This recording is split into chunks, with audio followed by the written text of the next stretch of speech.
Esse mês de fevereiro eu quero dividir com vocês um material que nós começamos a escrever, e cada vez que a gente estuda, a gente melhora. Eu posso dizer que esse material foi escrito em 2, 4, 6 a 8 mãos, com mais 3 pastores amigos, lá nos idos de 2008, de 2009. E a ideia do ABC do Discipulado, se você o recebeu, viu o videozinho, é bem essa. Eu gosto muito de teologia, eu gosto muito de psicologia, eu gosto muito de história, eu gosto muito de filosofia. Mas discipular pessoas não deveria ser um momento de história, nem de teologia, nem de filosofia. Deveria ser um momento onde a gente revela, acima de tudo, o caráter de Cristo Jesus. Amém? Discipular as pessoas não é só dizer o que Deus fez na vida da gente, mas é, antes de tudo, ajudar as pessoas a encontrarem a vida abundante que Jesus prometeu. Aquela vida que a gente gosta de viver. Mas a gente, às vezes, na intenção de passar isso adiante, a gente se complica. E aí, desde mais ou menos 2008, 2009, a gente tem recebido um desafio de Deus de transformar o que é levar pessoas a Cristo e ao caráter de Cristo de maneira bem simples. Eu me lembro a primeira vez que eu vi alguma coisa como os 12 passos da vida cristã. Eu achei 12 muito, irmãos. Achei 12 bonito, é o número dos apóstolos, mas eu achei um pouco complicado. Depois de uma época eu vi 8 passos da vida cristã, já melhorou. Um quarto já caiu fora. Já dava para memorizar algumas coisas, era bom também. 8 passos, muitas vezes baseado em nas 8 bem-aventuranças, ou resumo das 8, resumir em 8 bem-aventuranças, as bem-aventuranças dadas por Jesus. Mas eu vi que a gente ainda podia simplificar ainda mais. E eu me lembrei nesse momento de um pastor que eu conheci em São Paulo, e um dia ele lançou um desafio. São Paulo é uma vida muito corrida, muito agitada. Às vezes você vê uma pessoa entrar numa estação do metrô e já descer na outra. Às vezes você subia num vagão de metrô com alguém e ao descer na outra estação, nunca mais você veria aquela pessoa. E eu me lembro desse pastor que dizia, se você tivesse que repartir tudo que você tem de Deus com uma pessoa que entrou numa estação e vai descer na outra, nunca mais você vai vê-la, o que você repartiria de Jesus? Foi pensando nisso, foi pensando em trazer a igreja mais próxima da missão de fazer discípulos, que nasceu o ABCD do discipulado. Hoje à noite eu disse que essa canção que a gente cantou é o que eu vou pregar. É o que eu vou pregar. Cada uma das estrofes é uma parte do que a gente vai pensar hoje à noite. Por quê? Porque a gente começa no A de amor, B de Bíblia, C de compromisso e termina na devoção, na dedicação a Cristo Jesus. No vídeo que a gente espalhou para vocês, o ideal seria se você pudesse explicar tudo que você sabe de Deus em 10 minutos. Então daria mais ou menos 2,5 minutos dentro de cada letra. Eu tentaria dizer, antes de tudo, que o amor de Deus, ele foi um amor, pode marcar aí, um amor idealizado de Deus pelo homem, porque Deus criou o homem para amar e ser amado, mas esse amor sofreu uma grande contaminação, a ponto de trazer a morte para o ser humano. Dessa contaminação, o amor tendia a se acabar. Então Deus teve que trazer a restauração em amor. E essa restauração em amor de Deus só podia ser feito por Ele mesmo, no seu Filho Jesus. E esse amor, depois de restaurado, precisa ser por cada um de nós experimentado. E a experiência de viver o amor de Deus faz o homem seguir o caminho de Cristo Jesus. Quanto tempo deu? Não deu 2, não. Não deu 2. Ninguém marcou? 1 minuto. Só para falar do amor. Que desafio. Principalmente para mim, que gosto de falar. Se a gente completasse o B de Bíblia, o C de compromisso, o D de devoção, daria mais ou menos 10 minutos. Então vamos trabalhar. Por onde que a gente começa o ABCD do discipulado? Pelo amor. O amor é o princípio de tudo. O amor de Deus é onde tudo começa e é onde tudo termina. Não dá para discipular ninguém, não dá para pensar em crescimento de igreja, não dá para pensar em levar o evangelho a ninguém no mundo, se a base e o princípio básico de tudo isso não for o amor. Que texto que a gente podia usar para esse momento? O mais básico do básico. Que texto? João 3:16, agora presta atenção, ao pulo do gato, ao 19. Olha que coisa linda. Porque Deus tanto amou o mundo que deu o seu Filho unigênito para que todo o que nele crer não pereça. Qual que é o grande alvo? Qual que é o grande alvo? Porque nós estamos discipulando pessoas, porque queremos levá-las para vida eterna. Não estamos discipulando as pessoas para passar um tempo na terra. Estamos discipulando pessoas para a vida eterna. Deus amou tanto o mundo que deu o seu Filho unigênito para que todo o que nele crer não pereça, mas tenha a vida eterna. Pois Deus enviou o seu Filho ao mundo, não para condenar o mundo. Não estamos discipulando para jogar erros e maldades na cara de ninguém. Estamos discipulando para as pessoas descobrirem um Deus que ama. A grande intenção de Deus é derramar o seu amor, para que este fosse salvo por meio do Filho que enviou. Quem nele crê não é condenado, mas quem não crê já está condenado por não crer no nome do Filho unigênito de Deus. Este é o julgamento. A luz veio ao mundo, mas os homens amaram as trevas e não a luz, porque as suas obras eram más. Então, o resumo do Evangelho de Jesus Cristo é uma confrontação de amores. Ou eu entendo o amor de Deus, ou eu me apego às obras más. Esse é o grande conflito. O conflito não é entre Deus e o diabo, porque a Bíblia diz que Deus vai soprar e o diabo será extinto. Ao sopro de sua boca desaparecerá o adversário. A briga não é homem-diabo. A briga é entre entender e se relacionar com o amor de Deus, ou amar as coisas, as obras, as intenções, as relações humanas que se tornaram más. É um conflito de amores. Eu digo isso porque 1 João 4:8, quando fala desse amor de Deus idealizado, diz que quem não ama não conhece a Deus, porque Deus é amor. Primeira carta de João, capítulo 4, verso de número 8. Ele criou você, Ele criou a humanidade por amor. A intenção de Deus sempre foi relacionamento amoroso, não um relacionamento de julgamento, não um relacionamento de condenação, mas uma relação onde o amor prevaleça. Aqui, meus irmãos, a gente já tem que jogar fora aquela ideia de que muitas vezes os crentes dizem às pessoas: ou vem por amor, ou vem...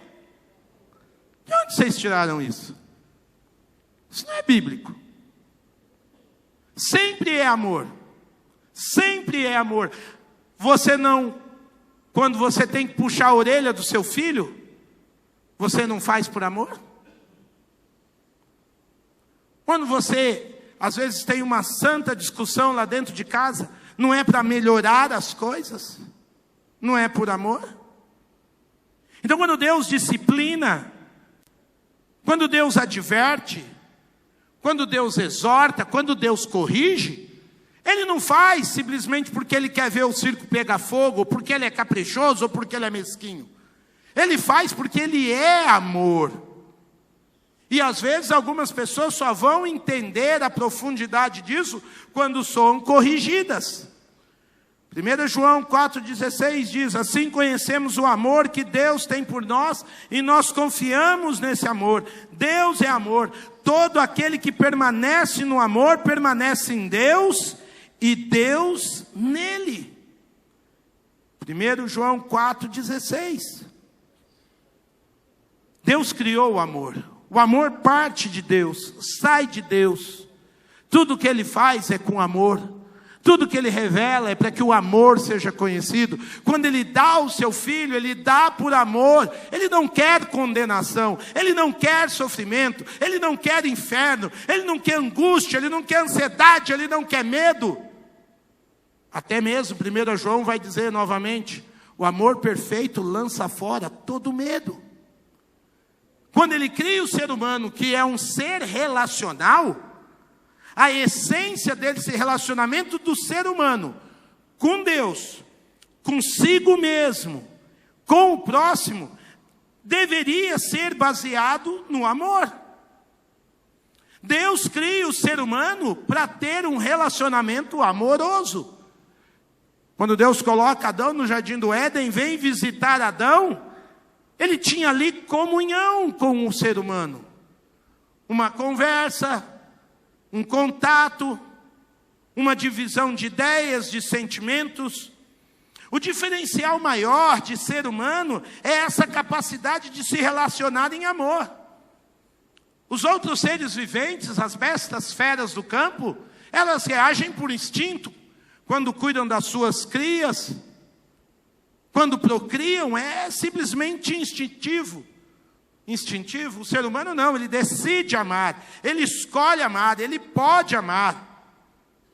Um dia alguém chegou para Jesus e questionou como poderia se herdar a vida eterna. E é interessante que Jesus responde a esse jovem, questionando ele o que diz a Escritura sobre a relação com Deus. E lá em Marcos 12:33, o rapaz responde: como se vai a Deus? Amá-lo de todo o coração. A lei diz que deveríamos amá-lo de todo o coração, de todo entendimento, de todas as forças, e amar o próximo como a si mesmo. Isso é mais importante do que todos os sacrifícios e ofertas. Quem está dizendo isso é um judeu. Quem está dizendo isso é alguém que tem as regras religiosas incorporadas dentro de si. E aquele homem entende que uma relação com Deus deve ser baseada mais em amor do que em rituais. Ou seja, se Deus é amor, e toda relação amorosa do ser humano precisa ser finalmente, toda relação com Deus deve ser antes de tudo uma relação amorosa, mais do que religiosa, mais do que ritualística. O ser humano precisa entender que ele foi criado então para amar e ser amado por Deus. Senão não vai fazer sentido a vida eterna. Se o ser humano não começa aqui nessa terra uma relação de confiança, de esperança, de amor, de tato, de entrega a Deus, o céu pode ser um inferno. Porque eu não gastei tempo amando, conhecendo, confiando, me relacionando com Ele. Então o que eu vou passar fazendo a eternidade? A gente precisa entender que o ser humano foi criado para essa plenitude. Amar é a realização plena da vida humana. Todas as nossas relações deveriam ser permeadas dessa busca de realização. Eu dou aula por amar, eu trabalho por amor, eu me relaciono com as pessoas para aprender a amar, eu ensino por amor aos meus alunos, eu cozinho por amor à saúde física dos meus queridos, eu como, eu bebo, eu ando, eu faço o que eu faço, porque eu aprendi que esse é um dos caminhos para eu me envolver com o meu Deus. E aí a vida começa a fazer sentido. Tanto que escrevendo à igreja de Roma, Paulo diz: não devam nada a ninguém, a não ser o amor de uns pelos outros, pois aquele que ama seu próximo tem cumprido a lei de Deus. Paulo está dizendo que todo o cumprimento dos cerimoniais, dos rituais, dos sacrifícios, das filosofias religiosas, dos questionamentos teológicos, se fundem numa relação de amor a Deus que passa pela vida do próximo. Não tem como atingir um sem atingir ao outro. E por mais limitado que eu possa ser em amar o meu próximo, eu vou crescer em amor ao próximo se eu crescer no meu amor a Deus. E aqui vem a doce jornada. E descobrir nessa vida o que significa de fato ser amado por Deus.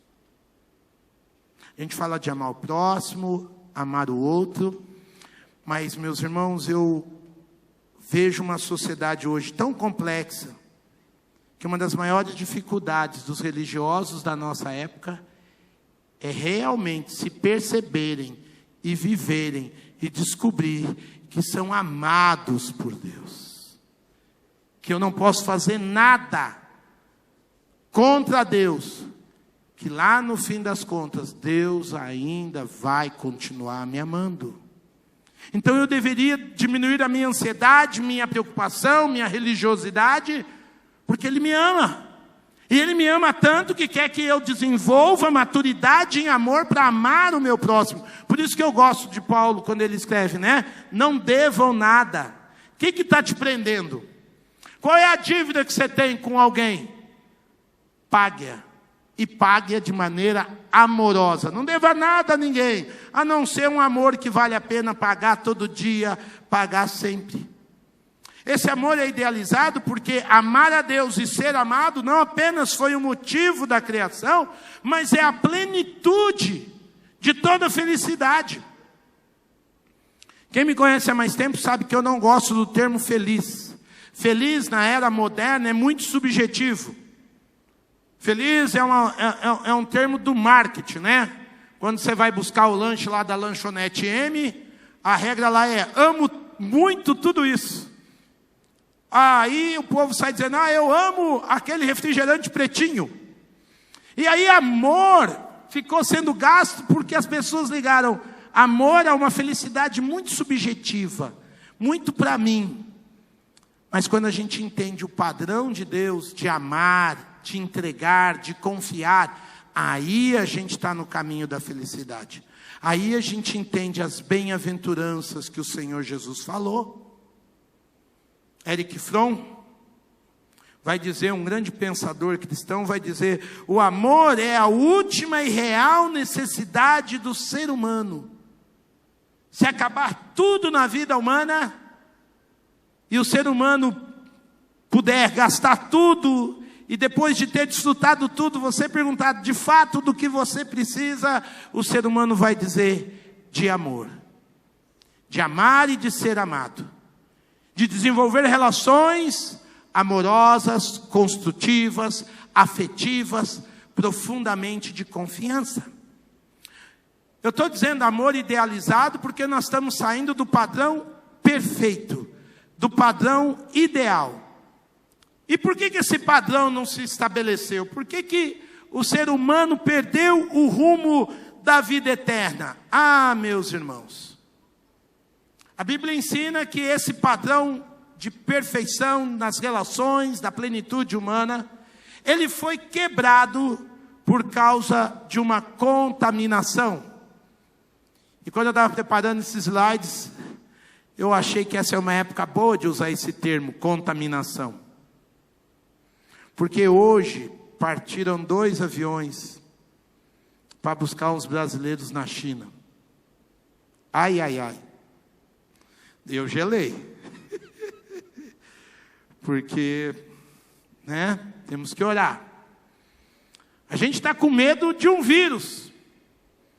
Um vírus que se desenvolveu lá na China, já existia, é um novo coronavírus, presta atenção, eu falei corona, não coroa, porque tem gente que está achando que esse vírus só dá em idoso, não, fica tranquilo, Joquinha, é corona, porque quando você olha lá na lâmina, a bactéria parece que tem assim umas pontinhas, daí que batizaram de corona.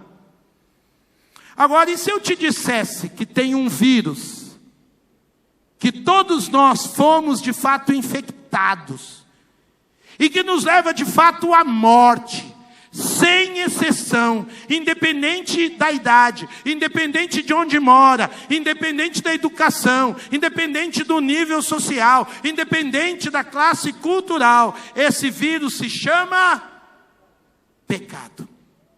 E isso contaminou, corrompeu, destruiu a relação humana. O pecado leva cada um de nós a ter a tendência de fazer o contrário do que pede o amor. Se o amor pede perdão, o pecado pede vingança. Se o amor pede dedicação, o pecado pede desleixo. Se o amor pede esperança, o pecado pede medo. Se o amor pede confiança, cuidado, o pecado pede ciúmes, inveja. Ah, meus irmãos, esse vírus pegou toda a humanidade. E não é apenas o contrário do amor, como ele deformou toda a relação humana. Preste atenção, toda a história do ser humano foi corrompida pelo vírus chamado pecado. Havia uma família, a primeira família humana, de 4 pessoas. E um irmão matou o outro irmão. Já na primeira família humana, já na primeira história familiar, a pancada do erro dos pais, da maldade dos pais, já estava sendo reproduzida na vida dos filhos. Quando você vai ler Gênesis, fala da criação de Adão. Adão foi gerado segundo Deus. Quando fala da criação de Sete, porque Caim foi banido, Abel está morto, a genealogia de Adão começa em Sete, diz, Adão gerou Sete segundo a sua imagem, já não é mais a imagem de Deus. A corrupção afetou já a história humana. E quando ela afeta e quando ela corrompe, ela deforma a relação do homem com Deus, do homem consigo mesmo, do homem com o seu próximo, e agora até do homem com a natureza. Romanos 8 vai dizer do nível de corrupção. E o pecado entra na raça, contagia todos que são humanos, e num processo como é que eu poderia dizer? Alarmante não, alastrador, né? Há 10 dias atrás não eram 200 pessoas que morreram com corona, hoje já foram mais de 400. A corrupção do pecado também ela é feroz, ela é alarmante, produzindo cada vez mais um processo de afastamento de Deus. Quando você lê 2 Timóteo, Paulo diz, nos últimos dias, os homens serão assim, assim, assim. E ele faz um superlativo do pecado na história humana. O amor foi contaminado a ponto de haver maior destruição da própria vida humana. Esse vírus não poupou nada e ninguém. Quando está de novo escrevendo à igreja de Roma, Paulo diz que o pecado cobra a sua atuação. O ser humano age e por causa da sua atuação maligna, sem amor, egoísta, maldosa, baseada no pecado, o pecado um dia bate a porta e cobra do ser humano a sua contaminação. E lá em Romanos 6, 23, o texto bíblico diz: o salário do pecado é a morte. Mais hora, menos horas, a raça humana, o ser humano, encontra o seu último inimigo. Pode ter vivido esse homem, essa mulher, longe ou perto de Deus, por ser humano, vai morrer. Por isso que nós temos a esperança bendita da volta de Jesus. Mas quando 1 Tessalonicenses, Paulo está orientando a igreja, ele diz: nós, os que dormimos em Cristo, Paulo está dizendo aqueles que possivelmente iriam morrer, os que dormiram em Cristo. Aí depois ele fala: mas os que ficarem verão o Senhor voltando. Mas a maioria não viu. Não tem exceção. O vírus pegou todo mundo. Mesmo quando você não queria, você pecou contra alguém. Mesmo quando você não queria, você pecou contra os seus pais. Mesmo quando você não queria, você pisou na bola com os seus amigos.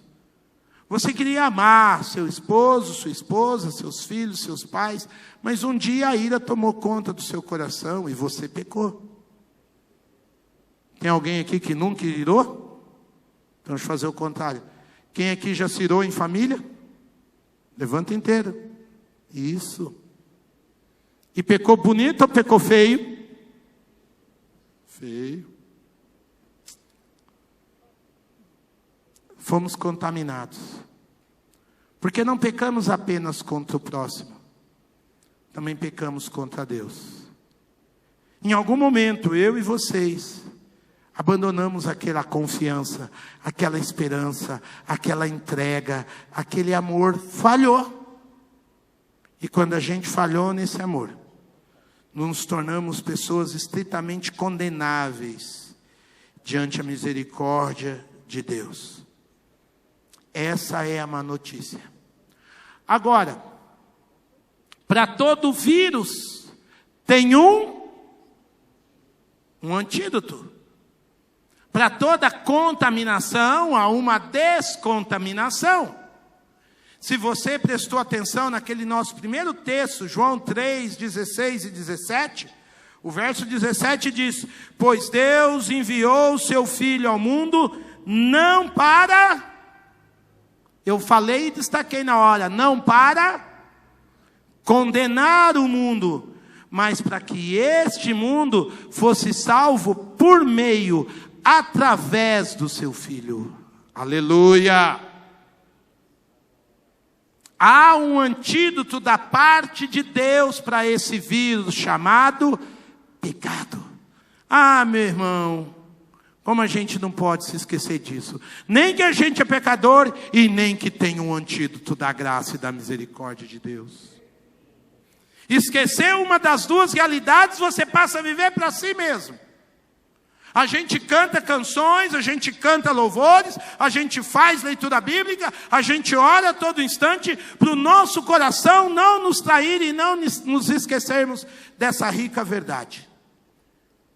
Com isso eu destaco: Deus não é um Deus, me dá o contrário de misericordioso aí.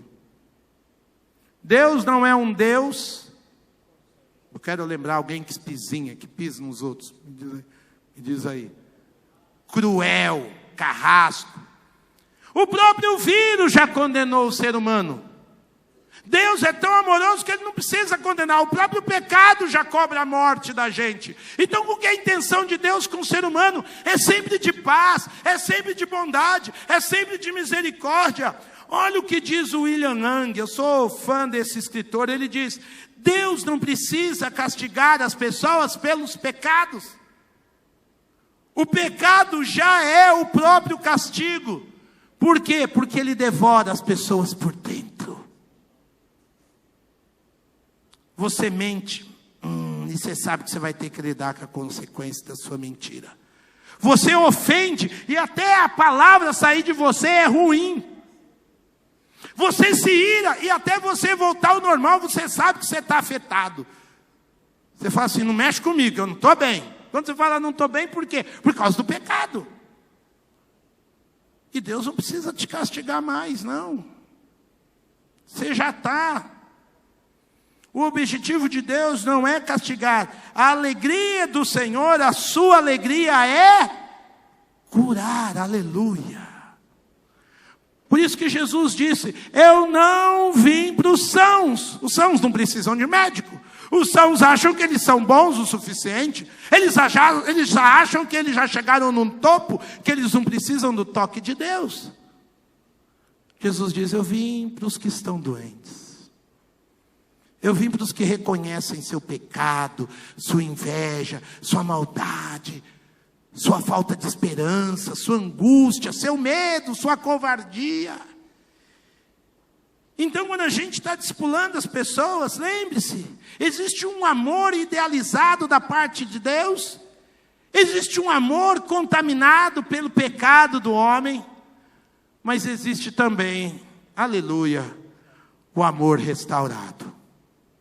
Aleluia? Ah, meus irmãos, o cenário era triste, o cenário era feio. O antídoto não foi um negócio barato. Ontem eles estavam discutindo quanto que ia gastar e como ia ser essa história do avião para a China. Porque não é barato. Vai ter que fazer 3, 4 escalas. O pessoal estava discutindo ontem, essa margem que estão fazendo aí só vale para essa enfermidade, porque senão já ia sumir dinheiro de político no meio da história.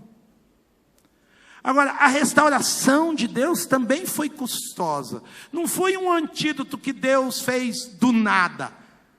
Não foi um pó de pirlim-pim-pim que não custou nada a Deus. Deus falou, cansei do pecado do ser humano, vou amassar e fazer tudo de novo. Não. Nós vamos entender, meus irmãos, que para Deus injetar o seu antídoto no ser humano, o próprio Deus nasce em forma humana, nasce em uma família de seres humanos imperfeitos e recebe o nome de Jesus.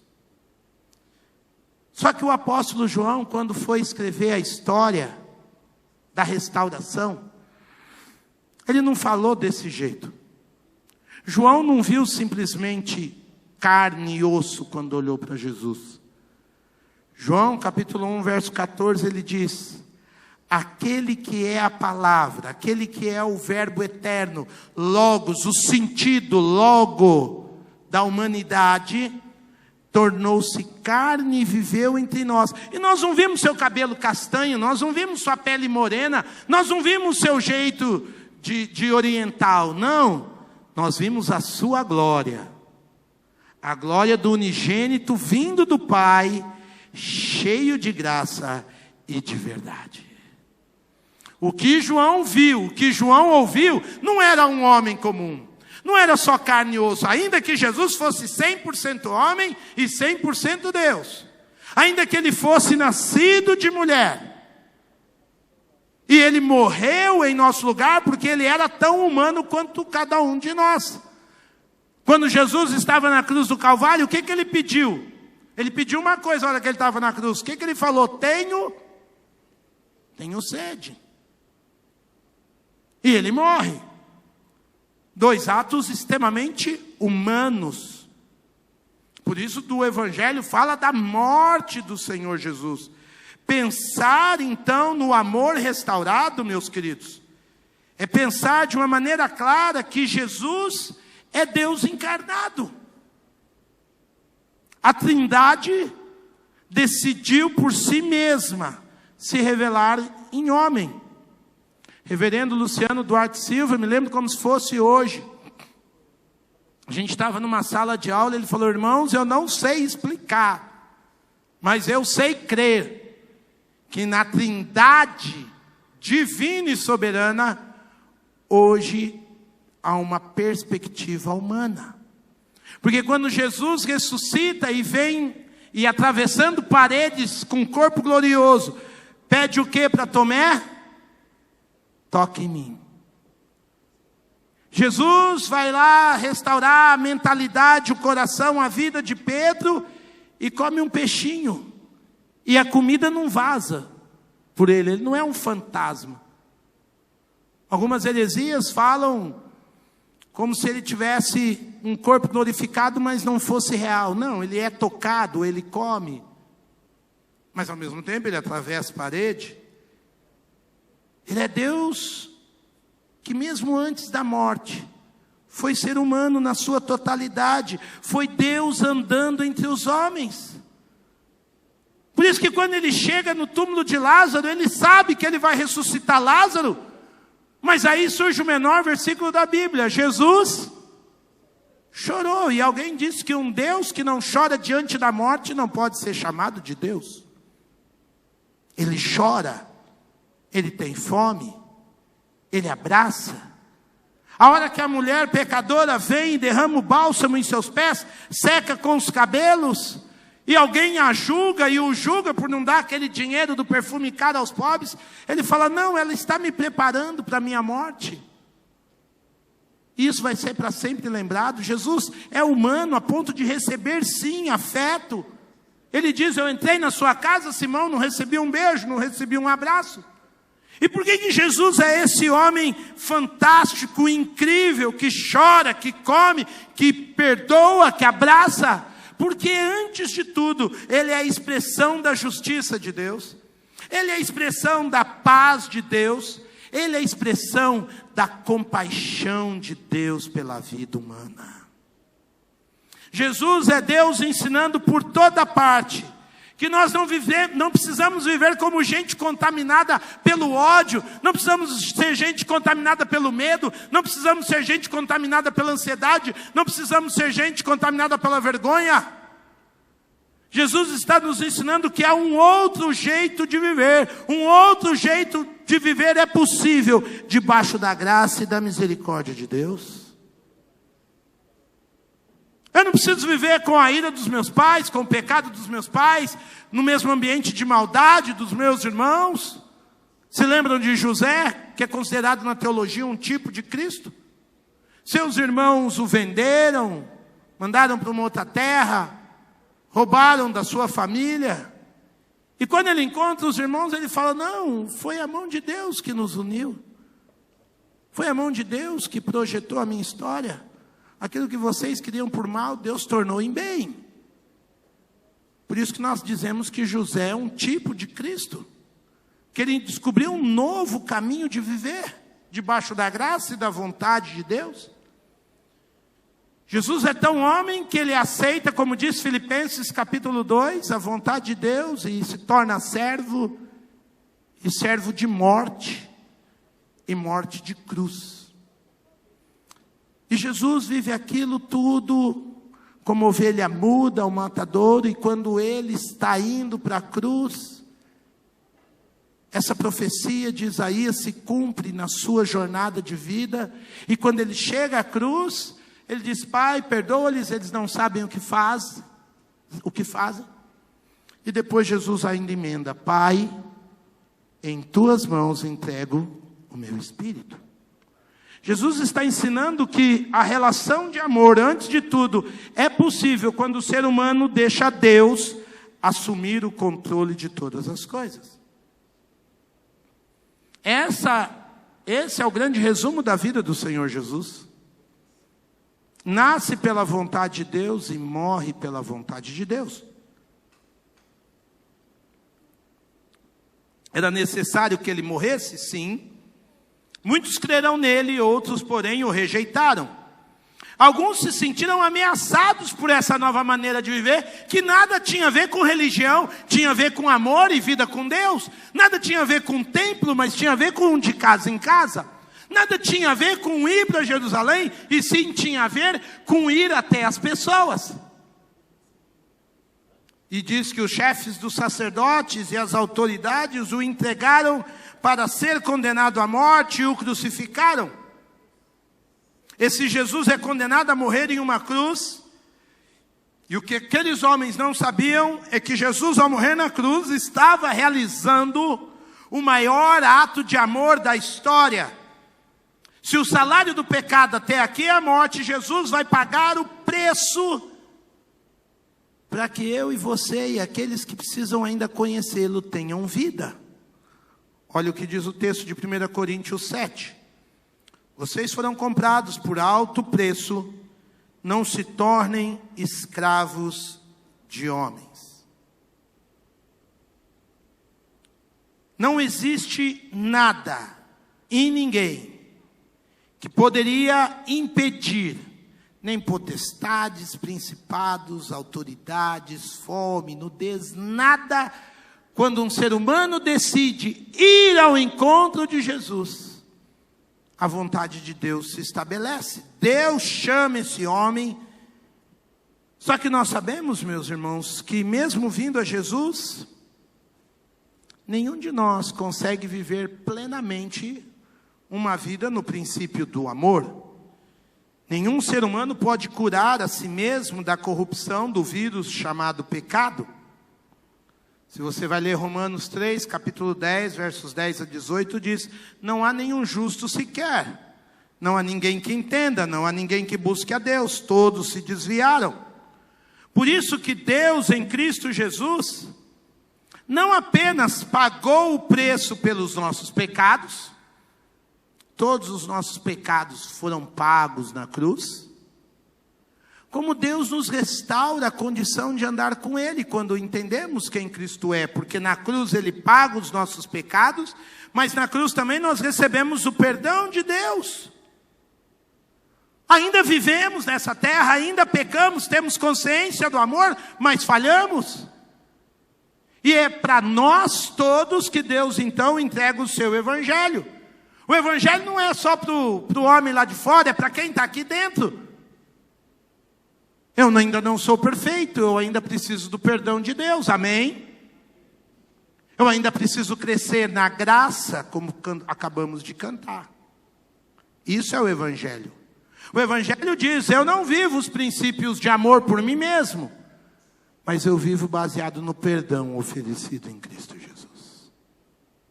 Aí eu começo a entender que esse amor é maior do que eu mesmo. É amor restaurado, como diz Romanos 3, de 3 a 26, olha que lindo.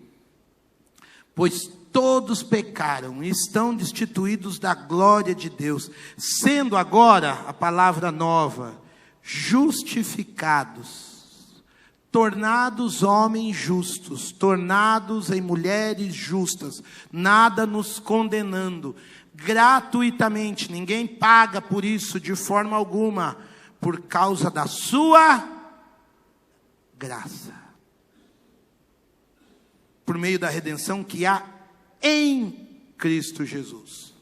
Não é o pastor que te redimiu, não é a igreja que te redimiu, não foi a denominação que te redimiu, não foi o seu credo bem ou mal escrito teologicamente, foi a obra, a pessoa de Jesus. Deus o ofereceu como sacrifício para propiciação mediante fé, pelo seu sangue, demonstrando a sua justiça. Em sua tolerância, havia deixado impunes os pecados anteriormente cometidos, mas no presente, ele demonstrou a sua justiça, a fim de ser justo e justificador daquele que tem fé em Jesus Cristo. Eu ainda falho, eu ainda peco, eu ainda dou vazão ao vírus em vez de ao ideal, dou vazão. E como é que eu faço? Eu reconheço a graça, reconheço o perdão, e mediante a fé, eu sou novamente restaurado em Cristo Jesus. A gente começa com Deus todo dia. As misericórdias do Senhor, fala alto, as misericórdias do Senhor renovam-se a cada manhã. Gosto de uma outra frase do Max Lucado: aquele que é sem pecado tomou forma de pecador para que nós, pecadores, pudéssemos nos tornar santos, justificados, livres, perdoados. Às vezes eu vou pregar numa igreja que não me conhece, e aí eu brinco com a questão da matiz da religião africana. Eu falo: meus irmãos, eu sou filho de santo. Aí todo mundo já olha assim. Pensando nas religiões afro. Porque meu pai era pai de santo. Aí que o pessoal dá 2 passos para trás, nem me abraça. Por quê? Porque meu pai foi justificado em Cristo Jesus. O velho Oswaldão se tornou um santo. Maluco, ex-alcoólatra, mas virou santo. E era meu pai, então ele era pai de... Porque eu também fui justificado em Cristo Jesus. Talvez você nunca entrou num terreiro de candomblé, mas você pode ser filho de santo e pai de santo para a glória de Deus. Tem uns que vai dizer... Entendeu? Entendeu? Não? Débora? Entendeu? Ela não gosta dessa brincadeira. Olha, feio. Mas esse amor, por último, meus queridos, pode e precisa ser, vamos dizer juntos, pode, precisa ser, está fraco, pode, precisa ser. Se você está discipulando alguém, você precisa ajudar essa pessoa a experimentar esse amor. Aí eu pergunto, por que alguém pode experimentar esse amor? Numa única frase, de 4 palavras. Vamos lá, crentes velhos. Por que alguém pode e precisa experimentar esse amor baseado na vida de Jesus? Porque Jesus amou? Amou também. Mas porque Jesus pagou.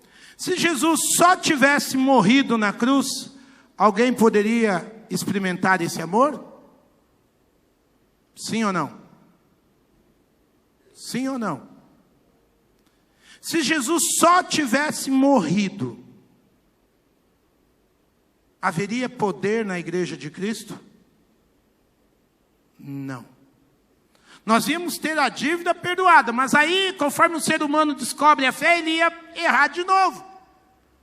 O fato da gente poder experimentar o amor é porque Jesus ressuscitou, aleluia. Às vezes a gente estuda pouco sobre a ressurreição do Senhor. O fato de Jesus não ter sido condenado pela morte é que faz a revelação da sua divindade acontecer. A revelação da sua morte é a cruz. Perdão, a revelação da sua humanidade é a morte de cruz. A reação ou a revelação da sua divindade é a sua ressurreição. Volta, para ficar bem bonito na edição. A revelação da sua humanidade é a morte de cruz. E a revelação da sua divindade é a sua ressurreição. Maomé morreu, líder de uma religião. Todas as outras religiões, os seus líderes morreram. Mas do cristianismo é o único que por si só ressuscitou. É isso que me faz poder experimentar o amor de Cristo Jesus. 1 Coríntios 15 diz: Jesus foi sepultado e ressuscitou no 3º dia, segundo as Escrituras. Ou seja, Jesus ressuscitou, voltou da morte para a vida, porque Deus em Jesus venceu a morte. Não era a morte o salário do pecado? Não era a morte que acabava com a relação de vida? Não era a morte que interrompia a vida de amor com Deus? Se Jesus não ressuscita, a morte prevalece ainda sobre a raça. Na sua ressurreição, todos os que creem nele podem desfrutar da esperança e da vida eterna. Por quê? Porque Jesus venceu a morte. E se ele venceu, por isso que 1 Coríntios diz, da fé, da esperança e do amor. Nós esperamos um amor ativo. Nós esperamos por algo que já aconteceu, está ativo em nós e nos leva dia a dia a viver nesse amor. Olha o que diz 2 Coríntios capítulo 13, verso 4. Pois na verdade foi crucificado Cristo em fraqueza, mas ele vive pelo poder de Deus. Da mesma forma, olha que linda igreja, da mesma forma somos fracos nele, mas pelo poder de Deus, viveremos com Ele para servir vocês. Quando você se dispõe a servir alguém, é o amor de Deus atuando em você, baseado no poder da ressurreição. O pecado faz você ter preguiça, o pecado faz você ficar em casa, o pecado faz você ser egoísta. E o poder da ressurreição, ele te empurra para frente. Ele te empurra a olhar para o outro. Ele te empurra a colocar seus dons para fora. Você lembra da graça, da misericórdia, da fidelidade, do cuidado, do sustento do Senhor Jesus. Você em você mesmo é fraco, como diz o texto. Você em você mesmo nada pode fazer. Mas quando você está fraco, como diz Paulo, é que você se torna forte pelo poder de Deus. Os crentes estudam pouco as questões da ressurreição de Cristo Jesus. Por isso temos crentes raros na história da igreja que se apossaram do poder da ressurreição. Paulo diz que faz tudo como refúgio, como esterco, para poder conhecer a Cristo e o poder da sua ressurreição. A igreja de Jesus está na face da terra há pouco mais de 2000 anos, porque Jesus ressuscitou. Muitas religiões nesses 2000 anos apareceram e sumiram. Outras continuam contando mentiras ou mudando seus princípios. A nossa não. A nossa continua a mesma desde o começo das eras.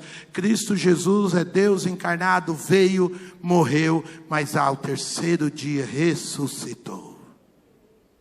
Por isso que o crente vive com Deus todo dia. Ele não depende do Natal, ele não depende da Páscoa. A vida de Cristo é para nós hoje.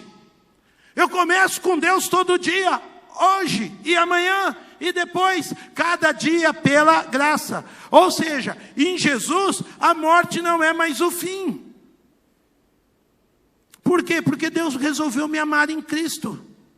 Deus resolveu me amar todos os dias. Romanos 10:9 diz, de uma maneira clara, de uma maneira direta, para quem confia em Jesus, a morte não é o fim.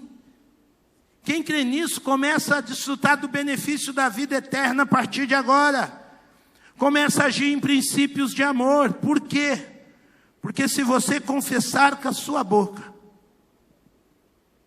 que você não vai mais dominar a sua vida, que você não é mais dono da sua vida, que nem o vírus pecado, nem a maldade, nem um ranço que existe em você, você se rende a Cristo como Senhor. E essa confissão, né, meus irmãos, está ligado a uma crença íntima, de que Deus o ressuscitou dentre os mortos, que foi a vida dele, pagando pela minha vida, pelos meus erros, pelas minhas imperfeições, então eu serei salvo. Os crentes às vezes pensam salvo do inferno. Não, é salvo de mim mesmo, salvo da minha maldade, salvo da minha natureza pecaminosa, salvo da minha tendência a fazer o contrário do amor, salvo do meu egoísmo, salvo da minha inveja, salvo da maldade do pecado que a mim habita, para a glória de Deus. Salvo em Cristo Jesus. E aí, essa vida de salvação começa a reinar por amor de Deus em nós. Eu já começo a desfrutar do benefício da vida eterna. Por isso que uma vez um missionário pregou Jesus lá no meio dos índios. Alguns índios se converteram, foram batizados. E quando o missionário estava fazendo com eles a primeira ceia, um índio virou e disse: eu tenho um negócio estranho dentro de mim. E o missionário perguntou: mas que negócio estranho? Ele falou: é a primeira vez que eu estou aprendendo tudo isso, mas eu já sinto uma saudade do céu. Eu nunca estive lá, disse o índio. Eu não sei descrever como será lá, mas eu tenho uma saudade do que é aquilo. Por quê? Porque nele já estava implantada a vida eterna. Porque a vida eterna é um relacionamento com Deus. E a gente pode começar uma nova vida com Deus aqui hoje para a sua glória e louvor. Eu não preciso morrer, pelo contrário, eu já começo a gozar do relacionamento com Deus a partir do meu relacionamento com Cristo Jesus. E todos podem experimentar esse amor através de uma franca e simples oração. Olha que a gente lê Romanos 10, 9, muita gente fica indignada comigo. Falou Oswaldinho, mas eu vou ensinar para a pessoa. O camarada contrabandeou, o camarada mentiu, o camarada enganou os pais, fez isso e aquilo. E agora, com uma oração, ele saiu do inferno para a vida eterna. Ele saiu de condenado para perdoado. Ele saiu de ser um diabo para ser um filho de Deus. Porque a grande questão aqui, meus irmãos, não é a oração. É uma simples oração. Mas uma oração baseada, uma oração baseada no senhorio de Cristo e em toda a sua obra. O que faz diferença não é como eu falo, mas é como eu creio. Por isso que as pessoas hoje têm uma dificuldade de se converter. Porque a mente delas, o que tem sido pregado, o que tem sido ensinado, o que eu chamo ela de grande Babilônia, de Roma, ensinou, foi um Deus que fica contando pontinhos positivos e negativos. E você só vai saber o seu destino na hora que você morrer. E na hora que você morrer, ele vai pesar se você fez mais ou menos. Não é assim que o povo lá fora pensa, gente? E aí cria-se a imagem de um Deus distante, um Deus cruel, e não um Deus que se revelou, amou, se entregou por cada um de nós. A oração que a gente faz com a pessoa, seja aqui, seja no trabalho, seja na casa dela, seja no farol, seja dentro do metrô, seja na rua, a oração é simples. Mas a obra de Cristo foi completa, foi santa, foi perfeita, foi íntegra, foi grandiosa, foi honrosa diante de Deus Pai. Para que ninguém se vanglorie, não é obra vossa. Até o dom da fé veio pela misericórdia de Deus. Para que ninguém se orgulhe, para que ninguém seja arrogante diante de Deus, mas todos possam ser salvos pela fé em Cristo Jesus. Aleluia. Deus é Deus de amor. Eu não vou levar ninguém à vida eterna se eu tentar que as pessoas sejam primeiro melhores para depois vir para Jesus. Eu não vou levar ninguém a Cristo se eu tentar endireitar a pessoa primeiro para depois ela ter um impacto de amor e de graça. A pessoa precisa, antes de tudo, ficar pasma, boquiaberta, de dizer para si mesma: mas eu não fiz nada para merecer. Por isso que é salvo pela fé e pela graça. Por isso que não é dons dos homens, é dom de Deus, é presente, é dádiva. A minha primeira discípula se chama Andréia. Ela vive hoje com seu marido, com seu filho, na Nova Zelândia. Eu não sabia discipular muito bem quando eu conheci a Andréia. A Andréia não é uma menina nada religiosa. Eu mais errei que acertei ali. Mas 30 e poucos anos depois, quando a gente está no WhatsApp conversando num grupo de amigos, vira e mexe, a Andréia fala. Não vou falar como ela me chama, porque ela tem um apelido próprio.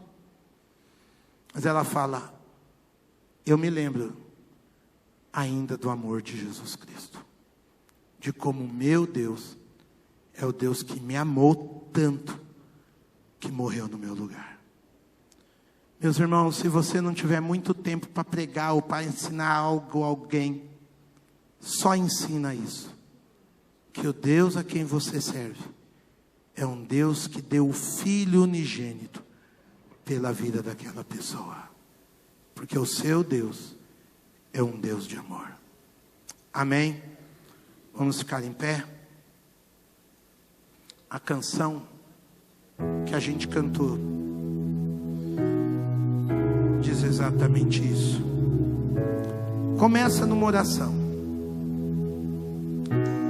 termina na glória, pelo amor de Deus.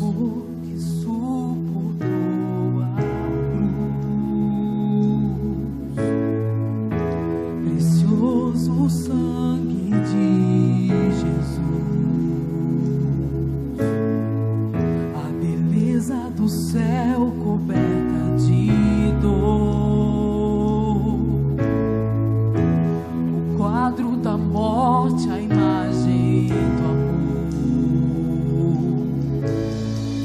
Se por meu coração tudo Ele deu, que viu além da dor. Se por minha alma o amor morreu, quão grande amor por mim mostrou meu Salvador, que triunfou, me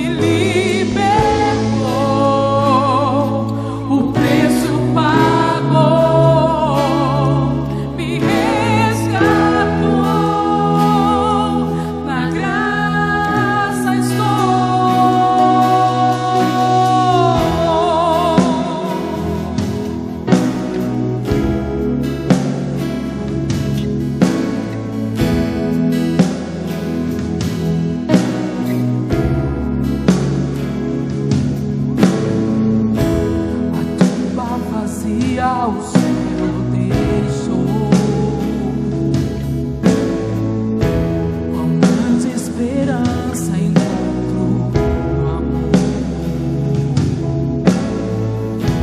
paixão que o véu do tempo rasgou, venceu a morte, a pedra rolou.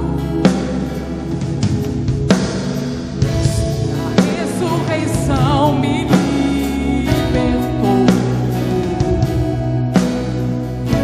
Não há mais vergonha e nem temor. Jesus, o amor pagou por meu coração. Com grande amor por mim mostrou meu Salvador.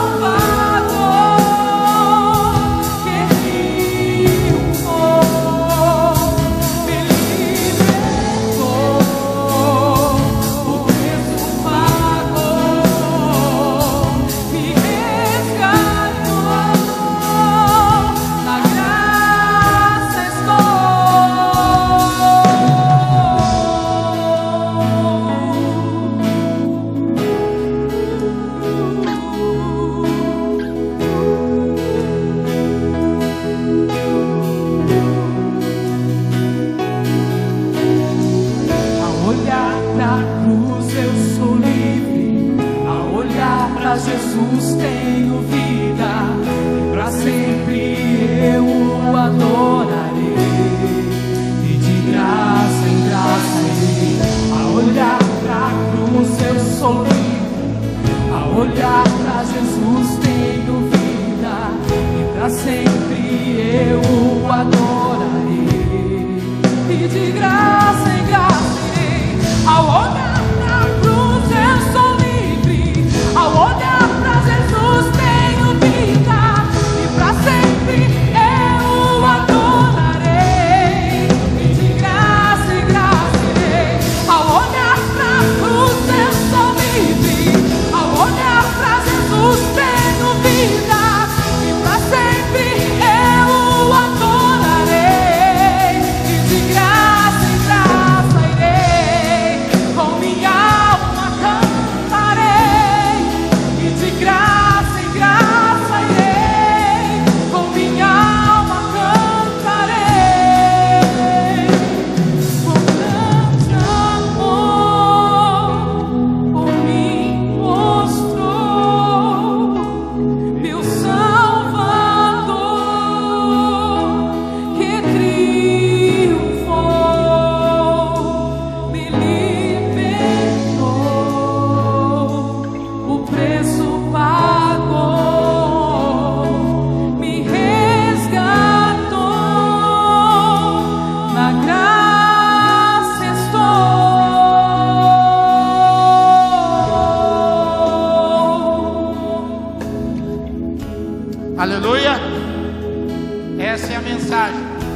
não há outra, de amor, de perdão, restauração e graça até a sua vida. Pai amado, é porque a Ruth Cruz se erigiu, que eu sei que a gente pode se despedir na paz e na bênção do Senhor. E se houver alguém aqui hoje à noite que ainda não fez uma entrega de coração, que o vírus do pecado ainda está atacando a alma, os pensamentos, a história, o coração e a vida, se há alguém aqui que sofre da doença chamada falta de amor, revela-te a este coração nessa noite em nome de Jesus. Não deixa que ninguém saia deste santuário. A tua mensagem foi pregada, a tua palavra foi lida, a tua obra foi revelada nessa noite pelo teu Espírito. Agora completa a tua obra em Cristo Jesus. Chama todo homem e mulher, jovem ou idoso, para que tenha essa vida plena, vida abundante, vida restaurada, vida de amor, vida perdoada, vida livre, vida graciosa. Toca cada coração, Pai. Completa a tua obra em cada vida, completa a tua obra nessa igreja. Queima o nosso coração para pregar essa mensagem até o nosso último dia. Até o nosso último dia, até a tua volta bendita. Nos fortalece, Pai, e não nos deixa nenhum dia perder a consciência do teu amor, da tua graça e do nosso privilégio de pregar essa mensagem restauradora. Essa cidade precisa ouvir, famílias precisam se curvar, corações precisam desta cura de espírito que há em Cristo Jesus. Leva essa gente debaixo da tua paz e graça, para que onde essa gente bendita for, esse evangelho se espalhe e essa mensagem caia em terra boa e frutifique a 30, 60, 100 por um. Que o Senhor nos ache semeadores do teu amor, para a tua glória e honra, no amor de Deus o Pai, na graça de Jesus o Filho e nas ternas consolações do Espírito Santo, hoje e sempre. Amém, amém e amém.